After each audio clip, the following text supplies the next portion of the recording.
Martes de 15 a 16 horas comienza Prohibido Olvidar por la FM 101.9 en Mar del Plata, con Pablo Aceto, Fede Garrido en la operación técnica y quien te habla, Gloria Álvarez. Para escuchar por internet, www.fm1019online.com. En YouTube busca Prohibido Olvidar y también en Facebook y Twitter. Y ahora vamos a presentar a Pablo Aceto. ¿Qué tal, Pablo? Muy buenas tardes. Bueno, aclaramos que el programa va diferido, se graba el lunes a la noche para el martes a las 3 de la tarde, sí. Así que, bueno, cabe aclarar, nada más. Bueno, muy bien. Mientras preparamos la columna de Alberto Cortés, que se llama Julian Assange y la dictadura mundial, vamos a contar de qué vamos a hablar durante el programa. Esperemos que nos dé el tiempo. Paro de luz y fuerza, tren sanitario, organismo del Estado y tren sanitario, Rusia, récord de muertos por COVID-19, nuevos confinamientos en China por rebrote de coronavirus y los médicos del SICOP paran martes y miércoles. Muy bien, dicho todo esto, tenemos lista la columna de Alberto Cortés. Ahí vamos. En Londres comenzó el 22 de octubre el Tribunal de Belmarsh, que emula al Tribunal Popular Russell-Sartre, que sesionó en 1967 y juzgó a la Casa Blanca por la Guerra del Vietnam. En este caso, se trata del enjuiciamiento a Estados Unidos por las víctimas de la guerra contra el terrorismo perpetrada por su gobierno, exigiendo la liberación del periodista Julian Assange, reclamado por ese país tras haber denunciado el asesinato de civiles durante sus campañas militares. Assange, siendo un adolescente, a través del hackeo del sistema informático del ejército norteamericano, descubrió en 1991, durante la Primera Guerra de Irak, que ese país había bombardeado deliberadamente un refugio de civiles, matando a más de 400. Fue arrestado y condenado en Australia, su país natal, aliado de los Estados Unidos. Ya desde esa época, mostró no solamente su talento para la informática, sino también su indignación ante la falta de transparencia y de interés o mora de alguna prensa en develar asuntos escabrosos, como un famoso caso de abusos masivos de niños producido en Australia por entonces y conocido como La Familia. En 2006 fundó Wikileaks, desde donde se realizaron filtraciones y denuncias que afectaron a gobiernos de diversos signos políticos, al ventilar tramas que estos querían mantener secretas, incluido el gobierno chino. Recibió varios premios internacionales, incluido uno en 2009 por exponer asesinatos extrajudiciales en Kenia. Pero lo que sin duda le trajo más problemas fue su exposición de los crímenes de guerra por los Estados Unidos en Afganistán e Irak, en este último caso, tras la Segunda Guerra del Golfo. Según el diario Clarín, una de estas revelaciones, considerada como la mayor filtración de documentos estadounidenses de la historia, reveló que el 66% de los más de 109.000 asesinatos en Irak fueron civiles y que las fuerzas norteamericanas asesinaron a más de 3.700 soldados de países amigos. Los documentos sobre Irak mostraron además que las autoridades militares de Estados Unidos habían emitido órdenes expresas para cometer crímenes y que estaban al tanto de las violaciones a las leyes internacionales que cometían sus soldados y de las torturas que implementaban. Assange fue detenido en Gran Bretaña, supuestamente por un pedido de extradición de Suecia por delitos sexuales. Mirando con cuidado las acusaciones, se trataba de interpretaciones más que dudosas de relaciones sexuales consentidas, e incluso los propios fiscales acusados terminaron retirando esas imputaciones. En realidad todo indica que se trataba de una trama para acorralarlo con cualquier excusa y terminar extraditándolo directa o indirectamente a los Estados Unidos. En medio de esta situación, Assange se refugió en 2012 en la embajada ecuatoriana en Londres. Unos meses después, el gobierno de Rafael Correa le dio forzado a permanecer en los estrechos espacios de esa embajada durante 7 años, por la negativa de Gran Bretaña, aliada estrecha de los Estados Unidos, de concederle ningún salvoconducto. En 2016 hubo un intento de ataque contra esa embajada y el gobierno británico, que guarda gran celo para evitar que Assange se escape de allí, no mostró para nada igual diligencia para proteger la embajada, como exigen los tratados internacionales. Muy recientemente se reveló que funcionarios del gobierno norteamericano evaluaron la posibilidad de entrar por la fuerza a la embajada ecuatoriana y asesinarlo. Mientras permaneció en la embajada, personas que supuestamente eran empleados del gobierno ecuatoriano admitieron posteriormente que trabajaban para la CIA y espiaron permanentemente sus actividades. En 2019, el gobierno ecuatoriano de Lenín Moreno, electo supuestamente como continuidad de Correa, tras traicionar apenas electo el mandato de las urnas, revocó el asilo a Assange y permitió su arresto por la policía inglesa dentro de la embajada. Desde entonces está detenido en la cárcel de Belmarsh por pedido de extradición de Estados Unidos, que le hace acusaciones que implicarían, según algunos, hasta 175 años de prisión y, según otros, la pena de muerte.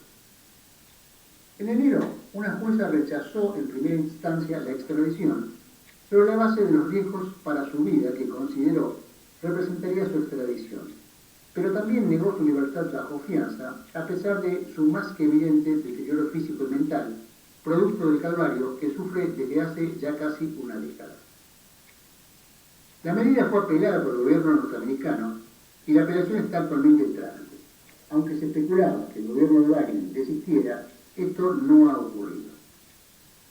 Uno de los participantes en el Tribunal Popular en forma virtual es Edward Snowden, ex agente de la CIA, quien se ve forzado a vivir en el exilio en Rusia para eludir la persecución norteamericana después de que ventilara cómo los servicios de inteligencia de los Estados Unidos tenían la capacidad, que lo utilizan efectivamente, de espiar a todos los ciudadanos del planeta. Snowden fue el que nos enseñó a tapar con un papelito pegado con cinta la cámara de nuestras notebooks mientras no las usamos. Él fue testigo desde adentro de cómo personas comunes, no relacionadas con la política, lo militar ni el terrorismo, eran espiadas a través de esas cámaras, aún con el dispositivo apagado, para obtener información de sus intimidades que pudiera servir para chantajearlos si la persona o sus parientes llegaran eventualmente a resultar útiles por cualquier razón a las operaciones de inteligencia de la gente. El caso Assange, como el de Snowden, no es un caso de espionaje como pretenden presentarlo. Están perseguidos por ejercer la libertad de prensa y revelar crímenes monstruosos. El problema es que esos crímenes no fueron cometidos por una banda de delincuentes o un gobierno cualquiera. Son crímenes de la dictadura mundial. Estados Unidos quiere dejar perfectamente en claro que nadie puede ventilar las violaciones de todos los códigos éticos y legales que comete en secreto, aunque también en muchos casos en público. Hace muy poco, por ejemplo, se despidieron de Afganistán volando con un misil un auto que afirmaron llevaba terroristas y explosivos. Hoy sabemos que era en cambio una familia de 10 personas, 7 de ellos niños, y que los explosivos eran en realidad bidones de agua. Quiere escarmentar de antemano a cualquiera que haya revelado sus secretos más inconfesables, para que no se repitan casos así en el futuro. Tal como lo intentaron, en operaciones criminales secretas varias, Videla y Pinochet contra exiliados de sus países que andaban por el mundo ventilando las violaciones a los derechos humanos. Esa dictadura, que presume de ser la máxima democracia, cuenta con más del 85% de la prensa mundial que repite sus relatos. Desde enero de 2019, por ejemplo, han querido instalar que el gobierno de Venezuela, recién electo, era una dictadura, no como Arabia Saudita, su principal aliado junto con Israel en Medio Oriente, que decapita y descuartiza a sus opositores, pero que es el principal receptor de ventas militares estadounidenses. Así, en esa fecha, empujaron a un oscuro diputado, Juan Guaidó, a autoproclamarse presidente de Venezuela. Luego, el coro de la autodenominada prensa independiente mundial, entre comillas, afirmó casi diariamente que Guaidó era reconocido por la, entre comillas, comunidad internacional. Decían que 54 países lo reconocían. Para las personas poco avisadas puede parecer muchísimo. Ahora, ¿Alguna vez esos medios aclararon que solo en las Naciones Unidas hay 193 países y cerca de una decena más por fuera? O sea que esos 54 países son solo una cuarta parte del total mundial, y si computamos sus poblaciones, aún menos. ¿Alguna vez aclararon que la mitad de esos 54 tenían un doble juego y que reconocían a Guaidó, pero mantenían su embajada frente al único gobierno realmente existente, que es decir, el de Maduro? Se pueden opinar muchas cosas en contra, a favor o con críticas de diverso grado sobre el gobierno de Venezuela, pero no caben dudas que nunca dejó de estar reconocido por la comunidad internacional. Y por eso es el único que habla en Naciones Unidas, cuando Guaidó no consiguió ni siquiera ser atendido con un café por su secretario general. Claramente, esa prensa, que se autovende como, entre comillas, independiente, libre y objetiva, instaló una mentira, como muchas otras que permanentemente promueve, y lo hizo por órdenes de la dictadura a la que responde, y que es una dictadura que no tiene un dictador como los de las caricaturas, pero sí una capital, Washington, y múltiples y sutiles mecanismos de poder que reemplazan al rol del dictador. Invito a quienes lean o escuchen esto a revisar en los diarios o páginas en las cuales habitualmente se informan cuáles de los que hablaban de esos 54 países que apoyaban a Guaidó aclararon cuál era la verdadera relevancia de ese número en el concierto mundial. En la ciudad de Rosario, otro de los medios que responden a esa dictadura mundial, Canal 3, está en estos momentos pergeñando armar un debate entre candidatos. Ahora bien, habiendo 9, pretende llevar solo a 3, en un formato que claramente sirve a los candidatos del poder. La dictadura tiene brazos y tentáculos que se infiltran hasta en los recovecos de lo que llamamos democracia.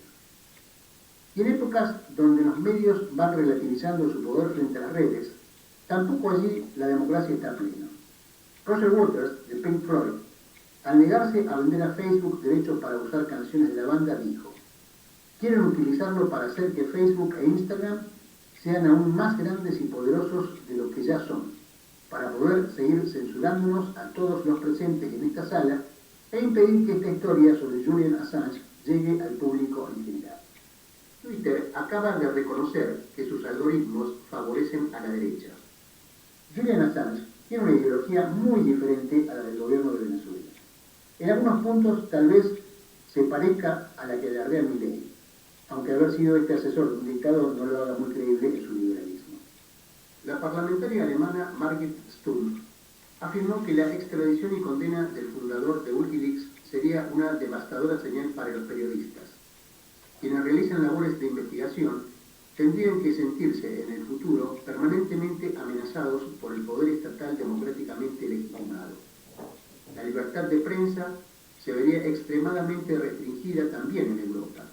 Su función de control y con ella un elemento esencial de la democracia ya no se ejercería, sino que sería criminalizada. Con relación al proceso judicial británico, Christian Meir, de la misma entidad, afirmó: ya lo he dicho y lo repito, nunca he tenido tantas dificultades en ningún caso, en ningún país, para acceder a un proceso como en el caso Assange. La libertad de Julian Assange es hoy una bandera fundamental de la libertad de prensa y de todos los hombres y mujeres libres del mundo, vivan donde vivan. Lucifuercistas llevan adelante paro de 2 horas por día en la central 9 de julio. Desde el viernes 22 de octubre, el sindicato de Luz y Fuerza de Mar del Plata comenzó a realizar paro técnico, administrativo y manual de 2 horas diarias, garantizando las guardias mínimas esenciales en la central 9 de julio de Mar del Plata, perteneciente a la empresa provincial Centrales de la Costa Atlántica S.A., por la falta de respuestas a una serie de puntos que vienen reclamando los trabajadores desde hace meses. Esta medida de fuerza, resuelta en asamblea en la mañana del jueves 21 por los trabajadores de la central, se tomó ante la falta de solución a una larga serie de reclamos gremiales en los distintos sectores de la Central 9 de Julio. Algunos de los puntos son estos, que reclaman que hay cierre de sectores administrativos de la central en Mar del Plata, vaciamiento y abandono en la central, persecución y maltrato laboral, falta de renovación de equipamiento, falta de mantenimiento de los equipos y puestos de trabajo sin cubrir. Los delegados gremiales de la central, Darío Ale y Matías Gorciesuk, junto al secretario gremial del sindicato Oscar Cardoso, detallaron los motivos de la medida de fuerza por tiempo indeterminado, que son 2 horas por día. Darío Ale contó que no podemos tolerar el abandono de décadas que tiene la central, que ponen en riesgo la seguridad y la vida de los trabajadores. Tenemos sectores de trabajo destruidos, con agujeros, paredes y techos que se caen, y falta de estructura acorde. El edificio de donde funciona la Central 9 de Julio es un edificio ya viejo y por supuesto requiere mantenimiento, que según los trabajadores ese mantenimiento no existe. Además denuncian la agresión constante y el hostigamiento laboral que están sufriendo los trabajadores por parte de las jefaturas. Dicen, estamos trabajando con equipos obsoletos, muchos son de fines de la década del 70, que se mantienen operativos gracias a la pericia de los trabajadores. No hay una política de invertir en un mejor sistema para que esto no colapse. Por eso vemos que algunos sectores se están dejando desaparecer con la consiguiente pérdida de puestos de trabajo.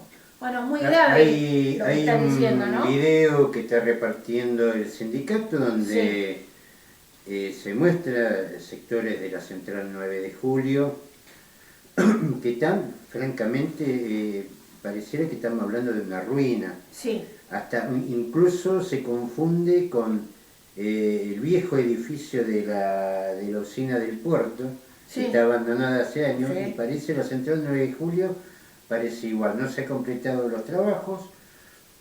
Esto hay que ser claro en el concepto, porque la Central 9 de Julio está dentro de la jurisdicción de la provincia de Buenos Aires. Es decir, el gobernador es Kicillof. Hay que decir esto también, lo que se está denunciando no es algo que es propio de este gobierno, sino que viene arrastrando, salvo la repotenciación a medias que hizo Vidal en su momento. Recordemos que durante la época de Scioli se planteaba hacer de eso un shopping, así tipo paseo costero, donde desaparecía la base naval, desaparecía todo, y la Central 9 de Julio quedaba hecho un shopping, digamos. Esa es la visión estratégica de los gobiernos que se han sucedido.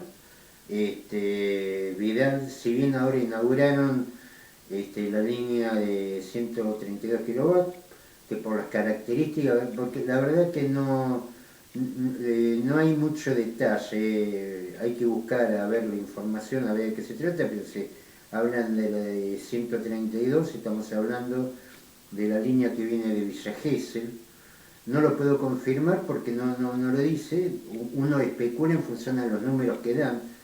La de 500 kilovatios todavía ni se habla, y se habla de una habilitación al del gasoducto, que eso es otra jurisdicción, es jurisdicción nacional, pero tampoco me queda en claro qué es lo que está pasando, porque la verdad ya a uno no les cree nada. La de 132 kilowatts debe ser de la línea que viene de la generadora de Villa Gesell. ¿Vos decís la que inauguró Kicillof en Santa Clara del Mar hace unos días? Exactamente. Ah, Por el número que da, entiendo que debe ser la que viene de Villa Gesell, que va a beneficiar más a la gente de Santa Clara del Mar que a nosotros. Era una de las obras importantes, pero también falta de 500 kilovatios. Es decir, todavía estamos muy lejos de estar integrados al SIM, al Sistema Interconectado Nacional, pero por otra parte no se invierte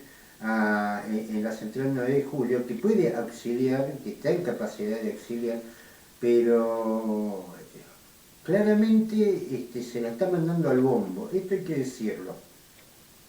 La está mandando al bombo Kicillof, igual que lo hizo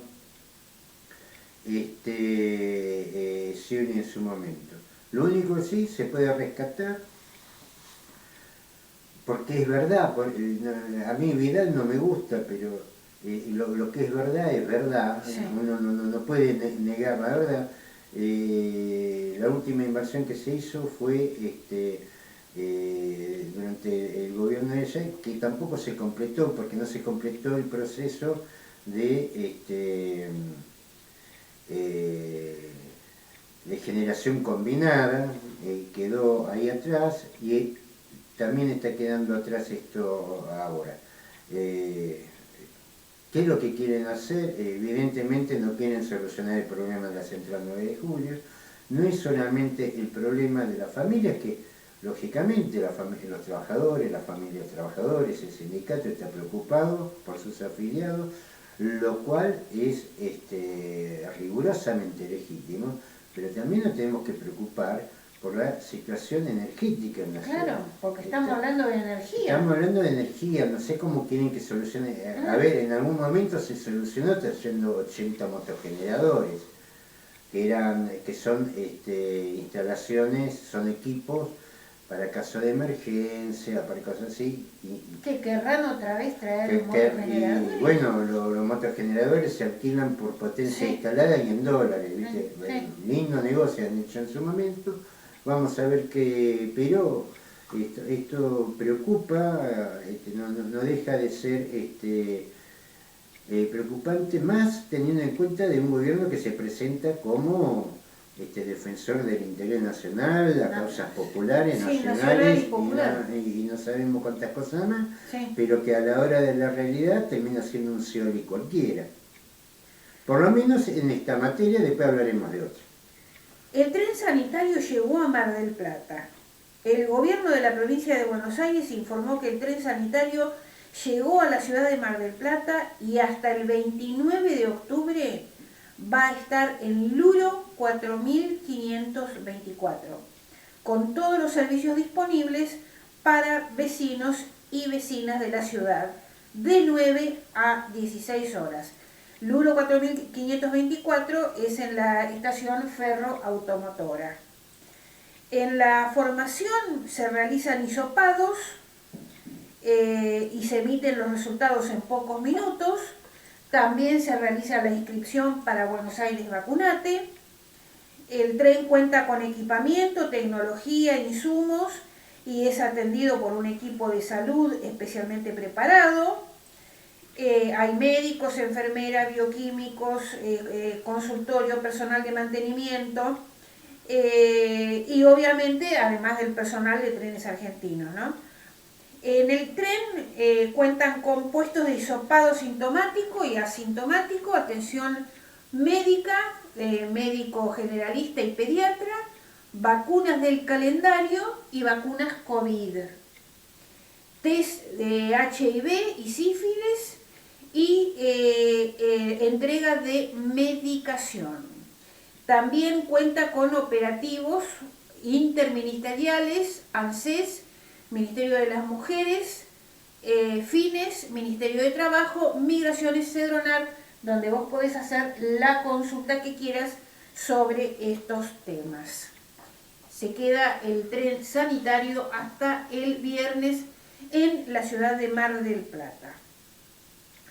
Bueno, lo que estábamos diciendo recién, organismo del Estado y el tren sanitario en los barrios de la ciudad. Cada semana ANSES, PAMI, el Plan Fines, RENAPER, el Ministerio de Trabajo, Empleo y Seguridad Social, Ministerio de Mujeres, Ministerio de Desarrollo Social, van a estar en distintos puntos de Mar del Plata. Y además lo que contábamos recién, lo del tren sanitario en Luro 4524 de 10 a 14 horas. Por ejemplo, ANSES, PAMI, Plan Fines, Ministerio de Desarrollo Social, Ministerio de Trabajo, Empleo y Seguridad Social, van a estar en el barrio Las Heras, en La Plaza, en Eguilor 2745, el miércoles 27 de octubre de 9:30 a 15 horas, donde vos podés acá acercarte y hacer las consultas que quieras sobre estos temas. Esto vamos a aclarar que se suspende por lluvia. El jueves 28 de octubre van a estar en el barrio José Hernández, en la Plaza Magallanes 10.935, jueves 28 de octubre de 9:30 a 13:30. En el Unzué, Río Negro 3470, también jueves 28 de octubre, pero de 14 a 18 horas, y esto, reiteramos, se suspende por lluvia. Muy bien, Pablo, vamos a dejar acá las noticias y vamos a ir a tu columna, rebeliones y conflictos. Rebeliones y conflictos. Hay sin duda un tema vigente que es tanto en el sur argentino como en el sur chileno. Para mí, la verdad, es más fácil hablar sobre el tema energético porque uno ve estadísticas, ve números, y como uno dice siempre, ¿no? Los números nunca engañan. Ahora ya cuando entramos, que también es producto de esos números, ¿no? Pero cuando entramos a hilar fino los conflictos sociales, ya la cosa es muy compleja y se ha complejizado mucho en el último par de siglos. Uno tiende a ver los conflictos que va desde, qué sé yo, la independencia americana, los distintos países que se han independizado, como así cuento para niños. Y la verdad que las cosas son un poco más complejas que eso. Con esto tampoco es tirar al bombo los próceres, sino también es contar la historia como es. Y se tiende, no sé por qué, a una idealización de la historia, como si uno formara parte de ella, como si precisara una hinchada, y la verdad que la historia es para ser asumida y ser analizada, no para tomar parte en ella, ser de una parte o la otra. Esto siempre recuerdo una que está en las fuerzas morales de José Ingenieros: quien vive atado a la ruina del pasado termina sepultado entre sus escombros, porque muchas veces uno ve que se toma partido a favor de unos y a favor de otros, cuando unos y otros ya están todos muertos hace muchos años, como mínimo, algunos hasta siglos. Entonces es importante la historia, no para fundamentar lo que uno quiere y para adjudicar a la historia lo que uno le quiere adjudicar. La historia son cosas documentadas, la historia no está para ser manipulada, es lo que es hasta que se descubra documentación de alguna cosa que no conocíamos. Entonces ahí podrá cambiar. Pero la historia tiene eso. Y a veces uno tiende a juzgar personajes de un lado o del otro como si uno tomara partido, y la verdad que uno no toma partido porque estamos hablando de toda gente muerta. Cuando mucho tendremos que tomar partido de acá en adelante. Más allá de las simpatías personales sobre unos sobre otros. No pasa sobre la simpatía sobre unos sobre otros, pasa por el análisis de la historia. En el tema, en la antigüedad, todo era mucho más fácil. Por ahí alguno me va a corregir, pero por lo menos lo que se ha estudiado, lo más antiguo que se conoce como conflictos sociales, allá por el 494 a.C., ¿no? Que es la rebelión de la plebe, que se va por varios días al Monte Sacro para pedir, entre otras cosas, leyes escritas, no interpretaciones de algún sector de la nobleza o del patriciado. Se fueron al Monte Sacro por varios días, no trabajamos, no pagamos impuestos, laburen ustedes, dijeron, y así consiguieron, por ejemplo, que las leyes fueran escritas, consiguieron una participación en lo que es la estructura de gobierno, que son los tribunos, y aparece como conflicto social. Estamos hablando de casi 500 años antes del nacimiento de Cristo, que es por lo menos como conflicto social, así definido, es lo primero que se encuentra. Después la historia se llenó de conflictos sociales, de distinto rango y de distinto alcance. Pero en el siglo XX, lo que uno se empieza a encontrar, tanto siglo, por empezar, diríamos fines del siglo XIX, uno empieza a encontrar de esos conflictos, de esas contradicciones que tienen las sociedades, sectores que especulan sobre eso. Muy hábiles, y no vamos a entrar a desarrollar todo, fueron los ingleses, en la que es la manipulación de los distintos conflictos. Y los mejores ejemplos que se pueden dar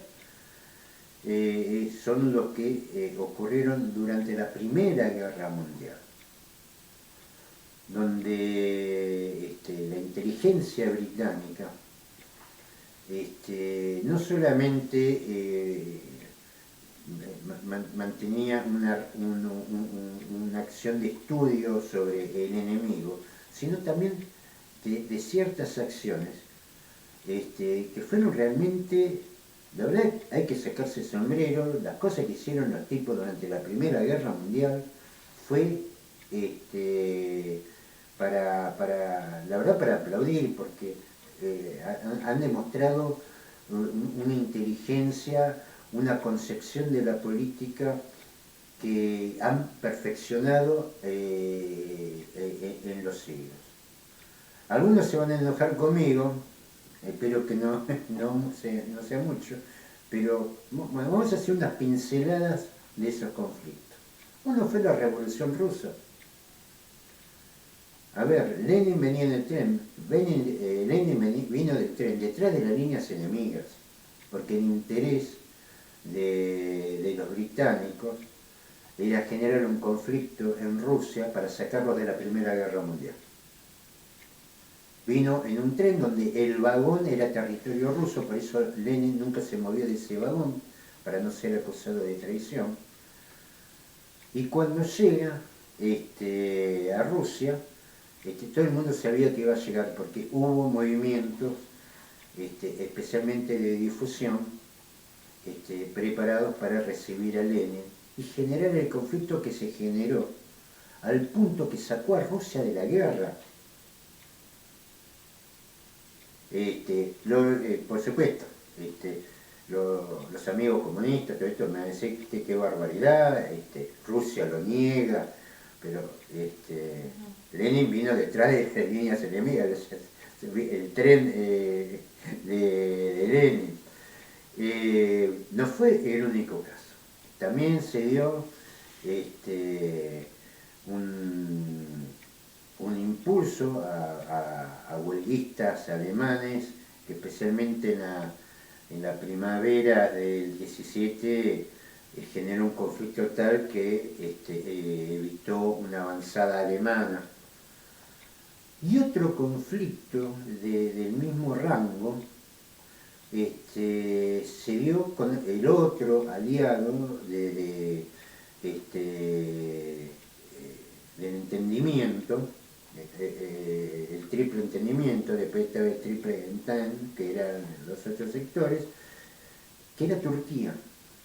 Aparece un personaje como Lorenz de Arabia, que impulsando un planteo que es legítimo, ¿no? Que era la separación de los países árabes del Imperio Turco Otomano, que era otro de los enemigos, logra hacer eso. Le saca un pedazo a Turquía, un pedazo grande a Turquía, pero se lo entrega a 4, 5 o 6 familias corruptas que estaban relacionadas con los intereses británicos. Fueron muy hábiles en ese sentido. ¿Pues? Está bien, después con los rusos tuvieron un problema. Crearon el monstruo que después se lo quería comer a ellos. Pero bueno, son gajes del oficio. Pero de hecho Rusia salió de la guerra y la Unión Soviética, en definitiva, fue aliada de Inglaterra hasta incluso en la Segunda Guerra Mundial. Después entraron en otros conflictos entre ellos, pero esa es otra historia. Ya, el monstruo ya era demasiado grande, pero claramente la revolución bolchevique jamás se hubiera dado sin el apoyo británico, ni tampoco la rebelión árabe, ni tampoco las huelgas en Alemania. Fueron realmente muy hábiles. Esa habilidad que ellos hicieron gala durante la Primera Guerra Mundial se extendió, es algo que venía en práctica ya desde el siglo XIX, entrado el siglo XIX, entre los conflictos entre argentinos y brasileños provocaron una nación como Uruguay, que Uruguay fuera una nación independiente, un poco debilitando a los dos frentes y haciendo así un enclave, o por lo menos quitarle fuerza a los demás. Otro, por ejemplo, bueno, lo de Malvinas ya fue una acción directa, pero otro conflicto que hay en América del Sur, que es propio de la política de intervención inglesa, de la política de inteligencia británica, es el conflicto que se da por la Guayana Esequiba. La Guyana Esequiba. Nosotros por lo común siempre cuando conocemos y cuando hablamos de la Guyana, siempre hablamos de la Guyana francesa, holandesa y la británica. En realidad son 5 de la Guyana. Una es la Guyana venezolana, la inglesa, la holandesa, la francesa y la brasileña.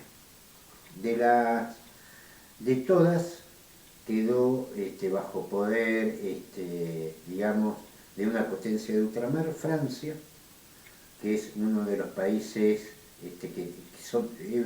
Francia es vecina de Brasil, es parte de la comunidad de los países del Mato Grosso, aunque parezca raro, es así. Pero, bueno, la Guyana holandesa es ahora Surinam, y la Guyana inglesa estaba al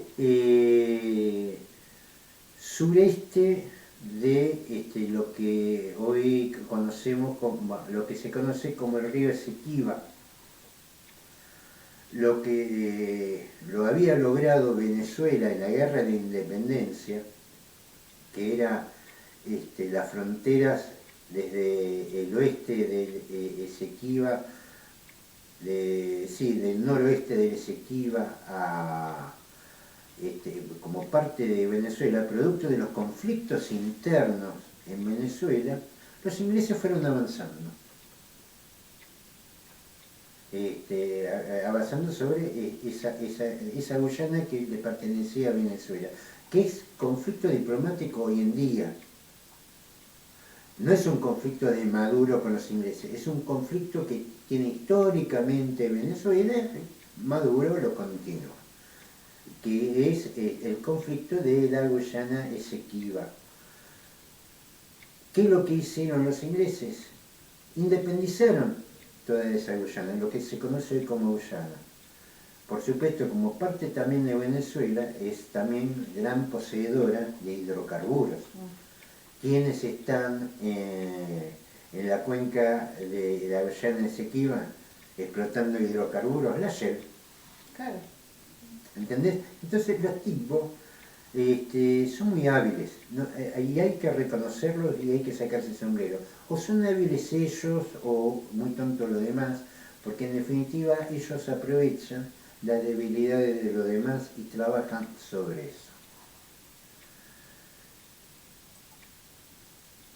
Parte de esos conflictos, y ahora estamos usando una imagen pictórica que representa lo que fue el conflicto de Cordobazo en los 60, en 69 concretamente, donde también, producto de ese conflicto, y viendo de que la cosa se desmadraba, estamos hablando en la década del 60, Vietnam, Cuba, el Che Guevara y todo eso, acelera la venida de Perón a la Argentina.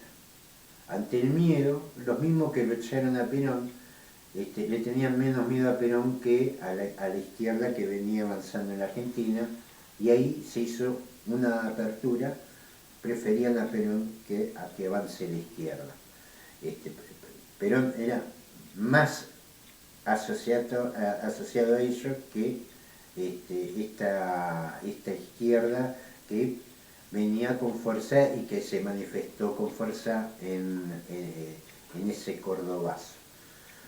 Y un poco estaba aglutinando a todos los sectores populares. Y ahí caemos, ¿por qué toda esta historia? Porque esta historia nos permite ver y analizar qué hay detrás de los conflictos en sí, y quiénes se quieren aprovechar de esos conflictos. Se da ahí en el conflicto, dicho todo este preámbulo con alguna fundamentación, hay mucho más para decir de esto, pero bueno, hay 3, 4 ejemplos que me parece que con eso es suficiente. Seguramente el que nos escucha puede aportar muchos más ejemplos. Que se da el conflicto en el sur, tanto de Chile como el conflicto del sur de Argentina. Si bien parecen ser lo mismo, no lo son. Primero, yo veo un mapa que aparece en las redes, ¿no? Donde aparece cuál era el territorio de algunas tribus. Los tehuelches estaban acá, los mapuches por otro lado, los diaguitas por el otro. Mira, la verdad que yo no sé de dónde sacaron ese mapa, porque estamos hablando de tribus nómades. No era como el imperio inca y el imperio maya, que nunca se conocieron, donde tenían un territorio porque eran un estado moderno. les podrá gustar, no les podrá gustar, pero era un Estado organizado, había un orden de jerarquía, había un territorio, había una organización social. No era el caso de lo demás. La mayoría eran pueblos nómades. Entonces, no sé cómo hacen para decir estos estaban en un lado. Sí, estuvieron ahí, seguramente al otro día estaban en otro lado, por eso se movían con carpas. Eran nómades, ¿viste? Guerreaban entre ellos, comerciaban entre ellos, se cruzaban entre ellos, uno iba para un lado y el otro iba para el otro, era así.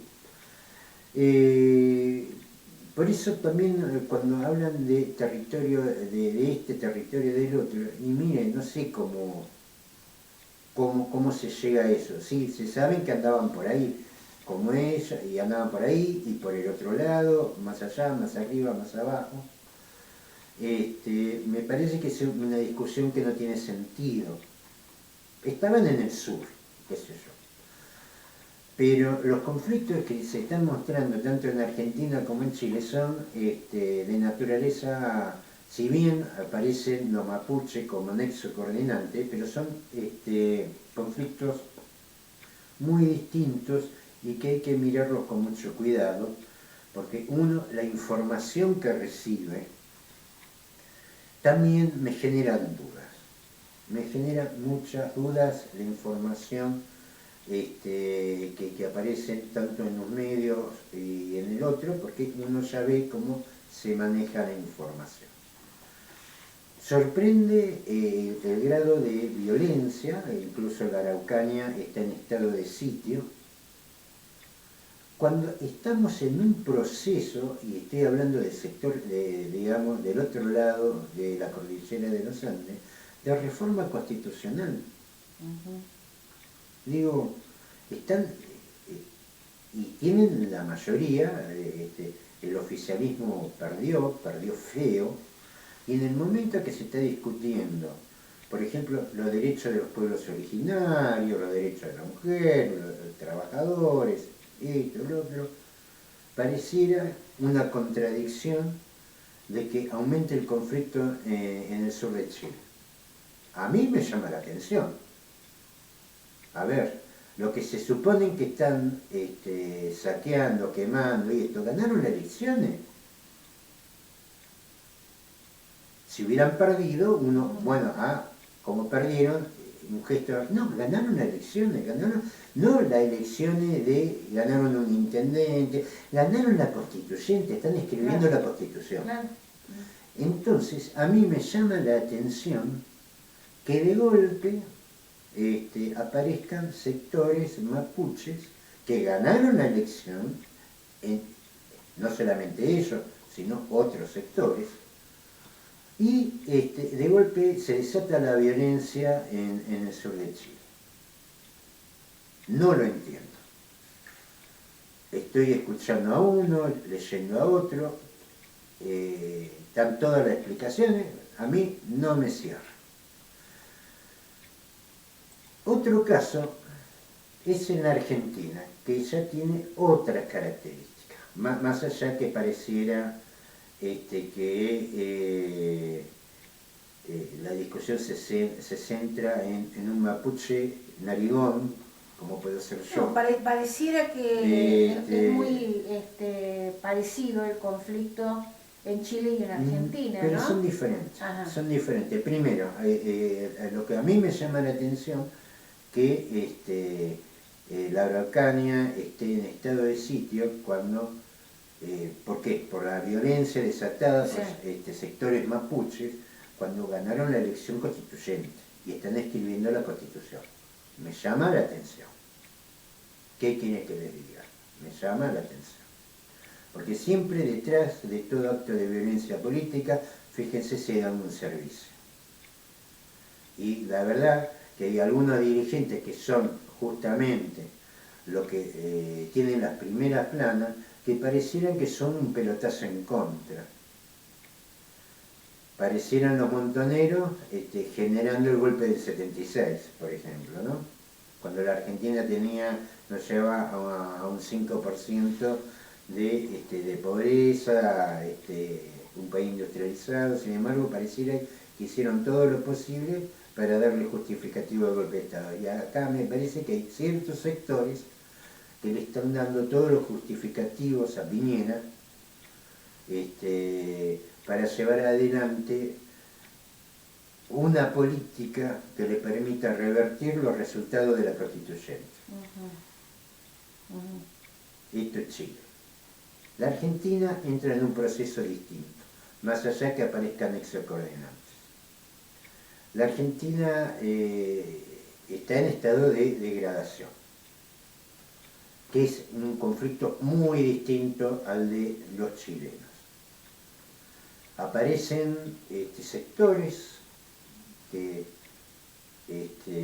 hablan del colonialismo argentino o colonialismo chileno, no es colonia, son provincias, no es la relación que tenía España o Inglaterra con sus colonias o Francia con sus colonias. Es un territorio integrado y somos todos ciudadanos. Antes los criollos no tenían, por ejemplo, en las colonias no tenían poder político, los criollos, que fue parte del proceso de la revolución de la independencia. Pero no es este el caso, pero sí lo que hay, porque uno puede decir, y reniegan de ser argentinos. Y la verdad es que no son los únicos que reniegan de ser argentinos. Se acentúa en posicionamiento histórico, ¿no? Lo que fue la conquista del desierto, que no voy a entrar en discutir la conquista del desierto, lo que voy a entrar a discutir qué es lo que pasó después. ¿Los pueblos originarios están marginados? Sí, están marginados. Están marginados los pueblos originarios, están marginados los jubilados, están marginados los docentes, los médicos, hay un 60% de chicos debajo de la línea de pobreza. Digamos, esto es un desastre. Por ahí a veces cuando vamos por la costa nos emocionamos cuando vemos un balneario o un restaurante, que lo vemos por la costa, y vemos flameando una bandera argentina. A veces la bandera ni siquiera está en la plaza principal de Mar del Plata. No hay orgullo por ser argentino. Nadie se siente contenido por la Argentina. Y entonces aparecen los mapuches por un lado, aparecerán los diaguistas por el otro. Ya Mendoza está un dirigente radical mendocino, ya planteó la independencia de Mendoza. Digo, estas cosas no hay que olvidar. Esto pasó ¿hace cuánto? ¿Hace poco? Ahora 2 o 3 meses después. Poner un año atrás, que son globos de ensayo que se tiran. Entonces la mujer reclama los problemas de las mujeres, los desocupados, los problemas desocupados. La izquierda no reclama la propiedad de los medios de producción, reclama planes. Entonces somos un conjunto de individualidades o grupos que no se plantean, a ver, con todo esto que tenemos si podemos hacer un país. Cada uno está en su sector. Y lo de los mapuches no es, no nos debemos extrañar. Un dirigente radical planteó la independencia de Mendoza. Sí, sí. ¿O estoy equivocado? Sí. No estoy equivocado. Cuando vos ves, sobre las privatizaciones, sobre la entrega de los recursos naturales, nadie habla nada. Están todos planteándose desde su sector. No hay una idea colectiva de proyecto de país, que antes sí lo había. lo había desde la izquierda, lo había desde la derecha, lo había desde el centro, lo había desde el peronismo, lo había desde el radicalismo. Una idea de nación. A ver, que se puede estar de acuerdo o no, ¿eh? No estoy hablando de eso, pero había una idea de nación. A ver, todo esto que tenemos, ¿podemos hacer de todo esto que tenemos un país? ¿Una nación? ¿O nos vamos a dedicar al reclamo sectorial, nada más? Que yo no digo que sea ilegítimo, todo lo contrario, digo que es legítimo. Pero vos para consagrar derecho, primero tenés que tener una nación que te contenga. Y si no, aparecen expresiones como esta. Y hay sectores que no sé qué tan originarios son, porque la verdad, a mí John Iguala, una ñata así tiene el tipo, uno tiene la imagen de Seferino Namuncurá, nada que ver, porque ya que ellos están hablando de una política racial, porque es una política racial, yo el tipo no lo veo con esas características, porque son ellos los que se plantean de una política racial. Y sin embargo son los que aparecen en la figura. ¿Por qué? Porque la Argentina está llena de contradicciones y está llena de marginados. Y está llena de gente que no se siente contenida por el país. Y la verdad es que tienen razón. No los mapuches, los jubilados, los docentes, el 60% de chicos por debajo del nivel de pobreza. ¿De qué le va a hablar de nación a un chico que no está comiendo? Que no come, claro. Y esto es lo que se está perdiendo, y esta es, cuando nosotros ponemos a hablar de recursos naturales, de energía, estamos hablando de un proyecto de país que parece que se va desvaneciendo. Por eso digo, es muy diferente lo de Chile y lo de Argentina. Lo de Chile es algo medio sombrío. Hay un sector que ganó la constituyente y parece que ese sector se está pegando tiro en las patas, y eso me llama la atención. Ahí algo raro está pasando. Yo veo los camiones en fila, viste, prendido fuego, viste. Hay cosas raras y hay mucho mapuche con un apellido inglés, tratando de dar justificación a la represión, por ejemplo, al estado de sitio en la Araucanía. Cuando los tipos ganaron la constituyente y están escribiendo la constitución, y pareciera que están desesperados para que ese proyecto se venga abajo, porque si no, no se entiende por qué aumentó la violencia. Ahora, lo de la Argentina lo tenemos que analizar de otra manera. Si bien aparecen también los mapuches, pero no hay que, a ver, no aparecen los mapuches marginados por la historia. Aparecen marginados ellos, aparecen marginados el 60% de los argentinos. Entre ellos los mapuches, que ya los mapuches dicen, mira, más vale vamos solos, y los mendocinos ya hay algunos que ya están diciendo, vamos solos, y estamos generando la posibilidad de pequeños estados. Claro, eso te iba a decir, convertir a la Argentina en pequeños estados la reforma y desaparece el país. La reforma constitucional del 94, que entrega los hidrocarburos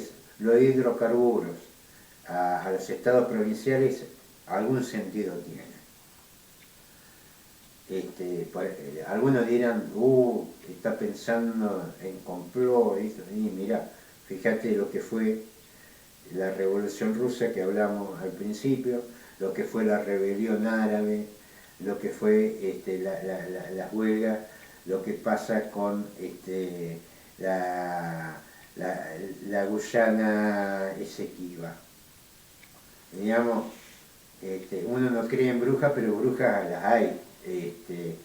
Algo está pasando y son cosas que hay que prestar atención, porque lógicamente son los reclamos de los pueblos originarios, es un reclamo legítimo.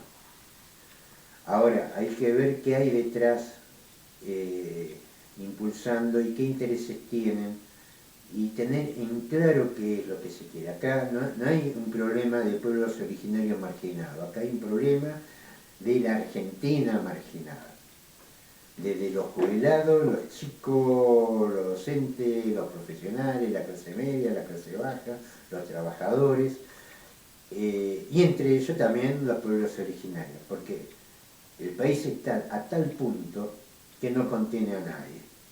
Es más, los jóvenes se van del país y no son mapuches, y estudiaron en la universidad y se van al diablo y no son mapuches. Entonces acá lo que queda es discutir. Yo no voy a entrar por ahí en un fino, porque a uno no tener un seguimiento exacto, por ahí entra en conclusiones equivocadas. Pero sí uno puede, tiene las herramientas, que fue un poco la perolata anterior, que es lo que pasó en la Primera Guerra Mundial, lo del Esequibo, lo de... Ustedes fíjense los mismos conflictos como los encaró Bolivia. Bolivia encaró hacia el lado de la República Policultural, integró a todos y solucionó los problemas. No lo solucionó todo, no, pero va avanzando con un proyecto de país. Bolivia tiene proyecto de país. Independientemente de todos los conflictos internos que tengan, tienen un proyecto de país. Y es lo que nos está faltando a nosotros. Por esa razón hay mucha gente que se quiere ir. Se quieren ir los mapuches, se quieren ir los jóvenes, se quieren... A ver, hay gente grande, gente de mi generación, que está vendiendo todo y se está yendo, aunque parezca mentira. Y no se están yendo a la buena vida, porque hay que empezar en el extranjero de grande. Entonces, acá lo que falta discutir y lo que falta de fondo es un proyecto de país. A ver todo esto que tenemos, si vamos a hacer un país o si vamos a hacer nada más un simple almacén de productos primarios, y el que encaja, encaja, y la gran mayoría que no encaja, que se vaya, que haga lo que quiera. Este es el tema de fondo, y es la gran diferencia con Chile y la gran diferencia con Bolivia, que el Estado pluricultural ha resuelto. ¿Por qué lo ha resuelto? Porque los indios allá tuvieron una visión de país, y es lo que nos está faltando a nosotros. Rusia, récord de muertes, confinamientos estrictos y hospitales desbordados. Rusia fue el primer país del mundo en registrar una vacuna contra el COVID-19, la Sputnik V, y ha desarrollado con éxito otros 3 inoculantes que se encuentran disponibles en el país. Moscú ordena a mayores de 60 años no vacunados quedarse en casa por 4 meses por la crisis del COVID-19 en Rusia. Bueno, es claro que incluso apareció una nueva variante, que eso era lo que temíamos, que en la circulación desenfrenada, porque hay gente que no se quiere vacunar, hay gente que si no viaja no respira, no sé cómo hacían en el siglo, hace 100.000 años que existe la humanidad y antes no se viajaba tanto, y sobrevivimos, pero ya hay una nueva variante, que a la variante Delta, que ya tenía sobre la original variante un 70% más de contagio, a esta le suma un 10% más, así que tenemos una variante con un 80% de capacidad de contagio que lo que tenía el coronavirus original. Esto también hace pensar, y esto hay que decirlo, cuando todavía no se ha terminado las primeras dosis, ya otros países están hablando de la tercera dosis. Tengamos en cuenta que ya entre noviembre y diciembre se termina lo que es el periodo de protección de las 2 primeras dosis que se dieron las primeras personas, entre ellos los médicos. Nuevos confinamientos en China a causa del rebrote de coronavirus. A 100 días del inicio de los Juegos Olímpicos de Invierno de Beijing, decenas de miles de personas se encontraban este lunes confinadas en sus viviendas mientras las autoridades intentan detener un incipiente brote de COVID. Muy bien. Los puertos de Oriente están cerrados, se está generando un gran conflicto con los barcos con contenedores. Esto también, yo creo que el gobierno está descansando sobre la realidad mágica que pretende la gente de que todo se terminó. Sí, y a todo esto la ministra de Salud, Carla Bisotti, está como desaparecida. Está como desaparecida, y a mí me gustaría que ya empezaran a hablar de lo que es la tercera dosis, porque ya los primeros inoculados ya estaría pasando el periodo de tiempo de protección. Como que ya tendríamos que estar hablando seriamente de la tercera dosis cuando está muy lejos la segunda y cuando todavía falta completar la primera. Médicos de SICOP paran hoy martes y mañana miércoles en rechazo al aumento salarial otorgado por decreto. Muy bien, Pablo, vamos a dejar acá porque nos hemos pasado, creo, unos minutitos. 6 minutos. Nos despedimos hasta el martes que viene con un tema musical. Y el sábado con 3 para el desayuno. Muy bien.